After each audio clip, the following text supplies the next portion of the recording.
हमें आसमान नीला क्यों दिखता है? क्या ये स्पेस में से, अर्थ के बाहर से भी नीले दिखता है क्या? हमें बादल सफेद क्यों दिखते हैं? सन येलो क्यों दिखता है? और वही सन डूबते टाइम या उगते टाइम, सनराइज और सनसेट के टाइम रेडिश क्यों दिखता है? वैसे येलो ही दिखता है नॉर्मली जब ऊपर होता है, बाकी डूबते टाइम और उगते टाइम रेडिश क्यों दिखता है? ये ऐसे क्यूरियस क्वेश्चंस हैं जिनके आंसर्स हम इस वीडियो में ढूंढने वाले हैं। बड़ा ही इंटरेस्टिंग है ये। इसको हम समझेंगे स्कैटरिंग ऑफ लाइट में, कैसे ये सारे ऑब्जर्वेशन हमको दिखते हैं। देखो हम इसको रोज ऑब्जर्व करते हैं ऐसी चीजों को, लेकिन आज हमको उनके आंसर्स पता पड़ेंगे। ठीक है, अब देखिए इन सब चीजों को समझने के लिए हम बेसिक से स्टार्ट करते हैं, बिल्कुल फंडामेंटल से, कि यार हमारी आंखें जो है कोई भी ऑब्जेक्ट कब देखती है। तो देखिए हमने एक ऑब्जेक्ट ले लिया और ये हमारी आईज। अब हमारी आईज इस ऑब्जेक्ट को कैसे देखती है हमें पता है, जब इस ऑब्जेक्ट से लाइट हमारी आईज की तरफ आती है, जब इस ऑब्जेक्ट से जो लाइट है वो हमारी आंखों में जाती है, तभी तो हमें कोई ऑब्जेक्ट दिखता है। ठीक है, तो मान लीजिए कि कोई एक लाइट बीम जा रही है, ठीक है ना, इसमें बहुत सारी लाइट की रेज है, ये ऐसे जा रही है। अब क्या ये लाइट की रेज हमको दिखेंगी क्या? नहीं सर, नहीं दिखेंगी, क्योंकि यहां से तो कोई भी लाइट हमारी आंखों की तरफ आ नहीं रही है। तो हमें इस लाइट बीम का पाथ दिखेगा क्या? हमें लाइट बीम का पाथ नहीं दिखेगा। अब मान लीजिए, सपोज कीजिए इस लाइट बीम के पाथ में, इसके रास्ते में कुछ पार्टिकल्स हैं, इसके रास्ते में जो है कुछ ये पार्टिकल्स हैं जो कि मूव भी कर रहे हैं। ठीक है, अब क्या होगा कि इन पार्टिकल से ये जो लाइट है ये स्कैटर होगी, बाउंस बैक होगी। ठीक है ना, तो ये dust particles, water droplets, air में हम देखें तो ऑक्सीजन नाइट्रोजन मॉलिक्यूल्स होते हैं, तो इन सब से जो है लाइट ये छितर बितर छितर बितर छितर बितर ऐसे जाएगी। इसे बोलते हैं स्कैटरिंग। तो हम जो समझने जा रहे हैं that is scattering of light. तो देखो ये लाइट की बीम जो है, अब ये पार्टिकल्स हैं भाई, हम एयर में देखते हैं डस्ट पार्टिकल्स होते हैं, वाटर मॉलिक्यूल्स होते हैं भाई, वाटर ड्रॉपलेट्स होते हैं ना। अच्छा, एयर में ऑक्सीजन और नाइट्रोजन ही मेजर कंपोनेंट्स होते हैं, तो O2 मॉलिक्यूल्स, N2 मॉलिक्यूल्स होते हैं। इससे ये लाइट जो है स्कैटर होके हमारी आंखों में आती है, तो हमें लाइट का पाथ दिखता है। ये जो है ना, ये बोला जाता है स्कैटरिंग ऑफ लाइट। स्कैटर का मतलब क्या होता है? तितर बितर होना, रैंडम डायरेक्शन में फैलना, इधर उधर इधर उधर। जैसे हमने स्कैटर फेंक देते ना, थ्रो कर देते कुछ चीजें, स्कैटर कर दिया हमने, फैला दी कुछ चीजें, उसी तरह से देखिए लाइट स्कैटर हो रही है, स्कैटर हो रही है। क्या हमने रियल में कभी ऐसा देखा है क्या? बिल्कुल देखा है। तो ये पार्टिकल्स है ना, लाइट की स्कैटरिंग होती है और हमें इस लाइट बीम का पाथ दिख जाता है। ठीक है, अब एक रियल लाइफ एग्जांपल देखते हैं जहां पर हमने ये ऑब्जर्व करा है, स्कैटरिंग ऑफ लाइट ऑब्जर्व करिए जहां पर हमने। अब चलिए एक एक्सपेरिमेंट करते हैं। देखिए हम एक स्टोर रूम में खड़े हैं अभी, ये पुरानी कुर्सियां, मटकियां, कुछ ऐसा सामान रखा हुआ है ये यहाँ पर काफी डस्ट हो रही है, अभी धूल हो रही है काफी। अब देखिए यहाँ पर एक मस्त एक्सपेरिमेंट करके देखते हैं। देखो अभी जो है हम क्या करने वाले हैं, सनलाइट को एंटर करवाने वाले हैं। पहले हम पूरा अंधेरा कर देते हैं रूम में। तो चलिए देखिए, अभी अपन खिड़की खोलते हैं। ये हमने जो है ये विंडो ओपन कर दी, ये विंडो ओपन कर दी। अब देखिए ये जो हमको लाइट बीम का पाथ दिख रहा है, देखिए इसमें ये डस्ट पार्टिकल्स उछलते खेलते नाचते कूदते दिख रहे हैं। ये देखिए हमको जो लाइट का पाथ है अब वो दिख रहा है, देखो लाइट का पाथ दिख रहा है ये, और ये डांस करते हुए डस्ट पार्टिकल्स भी दिख रहे हैं, देखो इसमें ये। तो ये जो है कैसे दिख रहा है, ये पार्टिकल्स जो है, जो सनलाइट आ रही है ना उसको सब तरफ स्कैटर कर रहे हैं। देखो ये जो पार्टिकल्स है, ये जो सनलाइट आ रही है उसको सब तरफ स्कैटर कर रहे हैं ये, और हमको इसका पाथ दिख रहा है। This is Tyndall effect. मस्त, हमने टिंडल इफेक्ट एक्सपेरिमेंट से भी देख लिया। देखो ये तो आप भी कभी भी ऑब्जर्व कर सकते हैं, कहीं डार्क रूम में कहीं पर ऐसे थोड़ी सी लाइट आ रही हो ना, तब देखो ये जो पार्टिकल्स दिख रहे हैं घूमते हुए, ये पार्टिकल्स जो ये लाइट का पाथ दिखा पा रहे हैं क्योंकि लाइट को स्कैटर कर रहे हैं, ये इफेक्ट कहलाता है टिंडल इफेक्ट। तो देखिए समझ में आया, ये लाइट का पाथ हमको दिखता है, इसे टिंडल इफेक्ट कहते हैं, टिंडल इफेक्ट। ये पता है हमको फॉरेस्ट में भी दिख जाता है, ये जंगल में जाएंगे और कभी ऐसे सन की रेज आएंगी ना, तो देखो यहाँ पर वाटर ड्रॉपलेट्स होते हैं, यहाँ फॉरेस्ट में जो है डस्ट पार्टिकल्स और वाटर ड्रॉपलेट्स होते हैं जिनसे लाइट की स्कैटरिंग होती है, जो लाइट को तितर बितर स्कैटर करते हैं, जिसकी मदद से हमें लाइट का पाथ दिखने लग जाता है। इस इफेक्ट को टिंडल इफेक्ट बोला जाता है। The scattering of light by particles in its path is called Tyndall effect. समझ में आया? जो लाइट की स्कैटरिंग हो रही है, जो लाइट के रास्ते में पार्टिकल्स आ रहे हैं, वो डस्ट पार्टिकल, वाटर ड्रॉपलेट, कुछ भी हो सकते हैं, उस इफेक्ट को टिंडल इफेक्ट बोलते हैं। समझ में आई बात? सर बिल्कुल समझ में आई बात, ठीक है। अब देखिए इसमें जो मजेदार बात है ना, जो हमने स्कैटरिंग ऑफ लाइट पढ़ी कि लाइट जो है वो पार्टिकल्स के कारण से इधर उधर स्कैटर हो जाती है। अभी जो पता है, जो स्कैटरिंग होती है ये वेवलेंथ पे डिपेंड करती है। अलग अलग कलर्स जो हैं, जो कि वेवलेंथ से डिटरमाइन होते हैं, वो वेवलेंथ से डिसाइड होता है कि किस कलर की कितनी स्कैटरिंग होने वाली है। देखो हमने पढ़ा है लाइट जो है 7 कलर से हम बनाते हैं, ठीक है। विबग्योर, लाइट्स में 7 कलर होते हैं, ठीक है ना। VIBGYOR, violet, indigo, blue, green, yellow, orange, red. अब देखो जैसे जैसे हम वायलेट से रेड की तरफ जाते हैं वेवलेंथ बढ़ती जाती है। रेड की वेवलेंथ सबसे ज्यादा होती है और वायलेट की वेवलेंथ सबसे कम होती है, तो वेवलेंथ बढ़ती जा रही है। अब जो स्कैटरिंग होती है, अब देखो एयर में जो है लार्ज पार्टिकल्स भी होते हैं और स्मॉल पार्टिकल्स भी होते हैं। जैसे लार्ज पार्टिकल्स की बात करें तो dust particles, water molecules. Scattering size of particle से डिटरमाइन होती है कि यार स्कैटरिंग किन किन कलर्स की ज्यादा होगी, किन किन कलर्स की कम होगी, ठीक है। अब sir dust particle, water molecules भी तो छोटे छोटे पार्टिकल्स ही होते हैं। हाँ छोटे होते हैं, लेकिन रिलेटिव बात कर रहे हैं हम, रिलेटिव। O2, N2 मॉलिक्यूल्स के रिलेटिव ये बड़े होते हैं। तो जो लार्ज पार्टिकल्स होते हैं ना, एयर में जो लार्ज पार्टिकल्स होते हैं, लार्जर पार्टिकल्स होते हैं, डस्ट पार्टिकल्स, वाटर मॉलिक्यूल्स, ये क्या करते हैं, सारे कलर्स को लगभग सिमिलर तरीके से स्कैटर करते हैं, सेम स्कैटर करते हैं। ये भाई ये रेड को भी उतरा करेंगे, ब्लू को भी उतरा करेंगे, ठीक है ना। तो लगभग ये सारे कलर्स को सेम स्कैटर करते हैं। अब अगर हमें विबग्योर में देखें तो हम मेजरली इसको ना 2 कंपोनेंट में बांट लेंगे। भाई ये जो वायलेट, इंडिगो, ब्लू वाला जो है, इसको हम ब्लू, ये तीनों लगभग ब्लूइश शेड बना रहे हैं, ठीक है ना। तो ये ब्लू पार्ट, और इसको हम देखें yellow, orange, red, yellowish, orangish, इसको हम बेसिकली रेड वाला पार्ट बोलेंगे।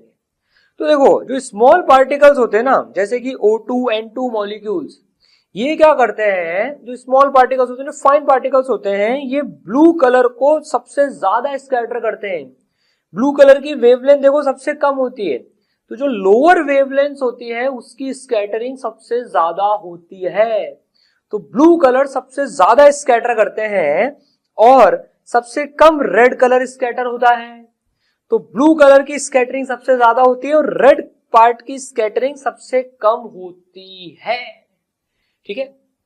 इस चीज को लेकर हम आगे बढ़ते हैं और अब समझते हैं कि यार ये स्काई हमको ब्लू क्यों दिखती है, ठीक है। ध्यान रखने वाली बात क्या है कि ब्लू कलर जिसकी वेवलेंथ देखो कम है, उसकी स्कैटरिंग सबसे ज्यादा होती है, और रेड कलर की स्कैटरिंग सबसे कम होती है। ब्लू की सबसे ज्यादा, रेड की सबसे कम, ठीक है। चलिए तो अब हम कंसिडर करते हैं अर्थ, जिन पे भाई साहब खड़े हुए हैं, ठीक है। अब देखो, अब ये अर्थ का एटमॉस्फेयर है, अर्थ में एटमॉस्फेयर है। अब क्या होता है, देखो जो सन होता है ना, सन से तो भाई व्हाइट लाइट आती है, व्हाइट लाइट में सारे कलर्स होते हैं, तो सन से सारे कलर्स आते हैं अर्थ पे, सन से सारे कलर्स आते हैं। हमें ये समझना है कि स्काई ब्लू क्यों दिखती है। अब देखो तो सन से जो है सब कुछ आता है, रेड, ब्लू, और इनके बीच में जो भी सारे वो विबग्योर है, सब कुछ आता है। हम इसको डिनोट रेड और ब्लू से कर रहे हैं। तो अब देखो जो ब्लू वाला पार्ट है ना, अब जो ब्लू कंपोनेंट है वो स्कैटर हो जाता है ज्यादा, और रेड वाला स्कैटर बिल्कुल कम होता है, ना के बराबर मान लीजिए। तो देखो ब्लू वाला स्कैटर ज्यादा हो रहा है, तो क्या होता है कि एयर के मॉलिक्यूल से जो ब्लू लाइट होती है वो स्कैटर हो जाती है इधर उधर इधर उधर इधर उधर इधर उधर। तो जो भी अर्थ पे खड़े रहते हैं उनको सारे डायरेक्शन से क्या दिखती है कि ब्लू लाइट आ रही है, ब्लू लाइट आ रही है, ब्लू लाइट आ रही है, ब्लू लाइट आ रही है, ब्लू लाइट हो रही है। तो ऐसा लगता है कि जो यार ये एयर है इसका कलर ब्लू है बेसिकली, और हमें जो दिखती है वो स्काई दिखती है। तो क्योंकि ब्लू कलर की स्कैटरिंग ज्यादा हो रही है अर्थ के एटमॉस्फेयर के कारण, अर्थ के एटमॉस्फेयर में वही फाइन पार्टिकल्स हैं, डस्ट पार्टिकल्स हैं, वाटर मॉलिक्यूल्स हैं, O2 N2 मॉलिक्यूल्स हैं, तो इनसे स्कैटरिंग होती है ब्लू लाइट की ज्यादा। समझ गए? तो हमें कैसी फीलिंग आती है कि यार blue light blue light blue light blue light, तो हमको स्काई जो है पूरी ब्लू दिखती है। समझ में आए बात? और अगर हम यही चीज स्पेस में जाके देखें या हाई एल्टीट्यूड पे जाके देखें ना, एटमॉस्फेयर के थोड़ा बाहर जाएं, तो देखो वहां पर तो स्कैटरिंग का इफेक्ट है ही नहीं, क्योंकि वहां तो एटमॉस्फेयर है ही नहीं। तो वहां से हमें पता है स्काई डार्क दिखती है। हाँ, वहां से बाहर से स्पेस में से हमको स्काई ब्लू नहीं दिखती है, क्योंकि वहां पर तो स्कैटरिंग का इफेक्ट हो ही नहीं रहा है, वहां एटमॉस्फेयर ही नहीं है। तो समझ गए स्काई ब्लू क्यों दिखती है? सर अच्छे से समझ गए, ठीक है, क्योंकि ब्लू की स्कैटरिंग हो जाती है तो सब तरफ से ब्लू ब्लू ब्लू ही दिखता है, और रेड की स्कैटरिंग कम होती है। ठीक है, समझ में आई बात? अब सर फिर ऐसा होता है तो सर फिर क्लाउड्स हमको व्हाइट क्यों दिखते हैं? ये बादल जो है ये सफेद क्यों दिख रहे हैं? स्काई तो ब्लू दिख रही है, समझ में आ गई बात, लेकिन ये क्लाउड्स व्हाइट क्यों दिख रहे हैं? देखो क्लाउड्स में मेजरली क्या होता है? क्लाउड्स में मेजरली वाटर मॉलिक्यूल्स होते हैं। देखो वाटर मॉलिक्यूल्स होते हैं ना, लार्ज पार्टिकल्स। हमने पढ़ा है लार्ज पार्टिकल्स सारी लाइट को लगभग बराबर से स्कैटर करते हैं। तो ये जो क्लाउड्स हैं ये ब्लू को भी उतना स्कैटर करेंगे, रेड को भी उतना करेंगे, सारे कंपोनेंट्स को बराबर बराबर करेंगे। तो हमारी आंखों में सारी लाइट बराबर तरीके से आएगी, और सारे कलर्स बराबर आ रहे हैं, मतलब क्या दिखेंगे? व्हाइट दिखेंगे। तो क्लाउड्स में क्योंकि बड़े पार्टिकल्स होते हैं तो ये सारे कलर्स को बराबर स्कैटर करते हैं, तो हमें क्लाउड्स इसलिए व्हाइट दिखते हैं, क्योंकि हमें सारे कॉम्बिनेशन हमारी आंखों में घुस रहे हैं। तो हमें सारे कॉम्बिनेशन जब जाते हैं तो आंखों को कौन सा कलर दिखता है? व्हाइट दिखता है। समझ गए? इसलिए क्लाउड्स व्हाइट दिखते हैं इसलिए। ठीक है, चलिए अब समझते हैं कि जो सन होता है, सनसेट और सनराइज पे उसकी अपीयरेंस रेडिश क्यों रहती है, ऑरेंजिश रेड या रेडिश क्यों रहती है? चलिए तो सबसे पहले देखते हैं, जब सन ओवरहेड है, एकदम ऊपर है सन, ठीक है, तो इस केस में क्या होता है, जो सन से जो लाइट आती है, जो व्हाइट लाइट आती है, उसको देखिए डिस्टेंस कम ट्रेवल करना है एटमॉस्फेयर में। उसको जब डिस्टेंस कम ट्रेवल करना है एटमॉस्फेयर में, तो जो ब्लू लाइट है उसकी स्कैटरिंग कम होती है। अब जब सन सेट होता है या सन राइज होता है, तो आप देखें तो जब सन होराइजन पे, जब सन की पोजीशन जो है, जब सन की पोजीशन होराइजन के नियर होती है, जब डूबने वाला होता है या उगने वाला होता है, तब देखिए जो सन से जो रेज आती है ना, उनको ज्यादा दूरी ट्रेवल करनी पड़ती है हम तक पहुंचने के लिए। तो जब ज्यादा दूरी ट्रेवल करनी पड़ रही है तो ब्लू कंपोनेंट का जो है वो काफी स्कैटरिंग हो चुकी होती है। ब्लू काफी, देखिए जितना ज्यादा एटमॉस्फेयर में ट्रेवल करेगी ब्लू लाइट, उतनी ज्यादा उसकी स्कैटरिंग होगी। तो जब सन होराइजन के नियर होता है तो ब्लू कलर की स्कैटरिंग काफी हो चुकी होती है। तो बचा कौन सा कंपोनेंट? किस कंपोनेंट की सबसे कम स्कैटरिंग हुई? सबसे कम किसकी होती है? रेड कंपोनेंट की होती है। तो देखिए रेड हम तक पहुंचता है, इसलिए जो सन है सनराइज और सनसेट के टाइम पर हमको रेडिश अपीयरेंस देता है, क्योंकि यार ब्लू तो रास्ते भर में पूरी स्कैटर हो चुकी होती है, और हम तक सबसे दूर तक जो सबसे कम स्कैटर होती है, कौन सा? रेड कंपोनेंट, वो हमारी आंखों तक पहुंचता है। इसलिए हमको सनसेट और सनराइज के दौरान पे सन का अपीयरेंस रेडिश होता है, रेडिश ऑरेंजिश होता है। समझ में आई बात? ठीक है, और जब सन ओवरहेड होता है तब हमको ओवरहेड अपीयर नहीं होता है, क्योंकि उस समय ब्लू की स्कैटरिंग उतनी ज्यादा नहीं हुई होती है। समझ में आई बात? बिल्कुल बिल्कुल समझ में आई सर। देखिए यही कारण है, इसी कारण से देखिए कि रेड की स्कैटरिंग कम होती है, ज्यादा दूर तक ट्रेवल करती है, इसलिए डेंजर सिग्नल लाइट जो है वो रेड होते हैं कलर में। जितने भी डेंजर सिग्नल के जो साइंस होते हैं ना वो रेड कलर के होते हैं। देखो जैसे आप देखो ये स्टॉप का साइन लिखा हुआ है, ये रेड कलर का है। जो गाड़ियां रोकने के लिए जो लाइट यूज होती है, कौन सी यूज होती है? वो रेड कलर की लाइट यूज होती है। हमारी गाड़ियों के, कार के पीछे देखो जो रहता है वो रेड लाइट होती है वो पूरी, ताकि वो फॉग मिस्ट हो, अगर फॉग के दौरान पे जब कोहरा हो या स्मोक हो तो रेड दूर तक पहुंच जाए, स्कैटर अवे ना हो। आप देखो रेलवेज में, आप देखो ट्रेन रोकने के लिए जो वो फ्लैग यूज करा जाता है वो कौन से कलर का होता है? रेड कलर का होता है, क्योंकि भैया red is least scattered by fog और स्मोक। रेड की स्कैटरिंग कम होती है तो ज्यादा दूर तक पहुंचती है वो। लॉजिक है देखो चीजों में, समझ में आई बात? तो डेंजर सिग्नल्स रेड कलर के इसलिए होते हैं क्योंकि रेड सबसे कम स्कैटर होती है, और जो चीज सबसे कम स्कैटर होती है वो सबसे ज्यादा दूर तक पहुंच पाती है। ठीक है, समझ में आई बात? चलिए अब हम एक एक्सपेरिमेंट देखते हैं, एक अरेंजमेंट देखते हैं जिससे हम स्कैटरिंग ऑफ लाइट समझते हैं। तो हमने क्या लिया, देखो एक सोर्स लिया लाइट का, एक व्हाइट लाइट का सोर्स लिया, ठीक है, और हमने एक बीकर में एक सॉल्यूशन भर लिया।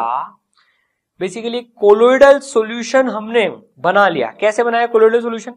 वाटर में हमने सोडियम थायोसल्फेट, जिसको हाइपो बोलते हैं, वो मिला दिया, प्लस कंसंट्रेटेड H2SO4 मिला दिया। ठीक है, तो एक कोलोइडल सॉल्यूशन हो गया ये। इसमें पार्टिकल्स हो गए, अब छोटे छोटे छोटे से पार्टिकल्स हो गए इसमें, अब कोलोइडल सॉल्यूशन हो गया अब ये। ठीक है, इससे हम लाइट पास कराने वाले हैं। ठीक है, इसमें अंदर स्कैटरिंग होने वाली है। तो हमने यहाँ पर एक लेंस लगा लिया, और हमने एक लेंस यहाँ पे लगा लिया, और एक स्क्रीन लगा ली यहाँ पर हमने। ठीक है ना, अब क्या हुआ देखो, अब ये सोर्स ने लाइट भेजी। अब ये कॉन्वेक्स लेंस, ये सोर्स इसके फोकस पे रखा हुआ है, तो ये पैरेलल बीम भेजेगा अंदर। एक देखो, एक पैरेलल बीम इस कोलोइडल सॉल्यूशन के अंदर जाएगी। अब जैसे ये बीम इसके अंदर जाएगी ना, पता है, जैसे ये बीम इसमें जाएगी, अब सबसे ज्यादा स्कैटरिंग किसकी होती है? सबसे ज्यादा स्कैटरिंग कौन से कलर की होती है? ब्लू कलर की होती है। तो पता है ये सॉल्यूशन हमें ब्लू कलर का दिखेगा, ब्लू अपीयरेंस आएगा इस सॉल्यूशन का, क्योंकि ब्लू स्कैटर कर रहा है। ये अंदर गई व्हाइट लाइट, उसमें से ब्लू कंपोनेंट तो स्कैटर हो गया। तो हम जो इस सॉल्यूशन को देख रहे हैं, हमें ये सॉल्यूशन किस कलर का दिखेगा? ब्लू कलर का दिखेगा, क्योंकि ये ब्लू स्कैटर कर रहा है। अब आप बताइए, ब्लू तो हो गई स्कैटर्ड, तो अब हमें स्क्रीन पे कौन सा कलर दिखेगा? बताइए, सोच के बताइए। ब्लू स्कैटर्ड हो गई तो कौन सा कंपोनेंट कम स्कैटर हुआ? रेड कंपोनेंट सबसे कम स्कैटर हुआ, तो जो बाहर निकलेगी लाइट वो रेड निकलेगी, और हमें स्क्रीन पे एक रेड स्पॉट मिलेगा। ये लेंस इसको कन्वर्ट कर देगा और एक स्पॉट मिल जाएगा हमको यहाँ पर। तो इस अरेंजमेंट से देखिए हमने स्कैटरिंग ऑफ लाइट समझी। देखिए बिल्कुल स्काई ब्लू क्यों दिख रही है? क्योंकि उससे ब्लू स्कैटर हो रहा है, इसलिए हमको ब्लू दिख रही है। सनसेट के टाइम पर हमको सनसेट जो है वो रेड क्यों दिख रहा है? क्योंकि रेड सबसे दूर तक ट्रेवल कर रही है। ये सारी चीजें देखिए एक ही चीज को एक्सप्लेन कर रही हैं, इनका सबका रीजन एक ही है, स्कैटरिंग ऑफ लाइट। समझ में आया? इंटरेस्टिंग। चलिए download eSaral app, learning made simple for class 10th, JEE and NEET।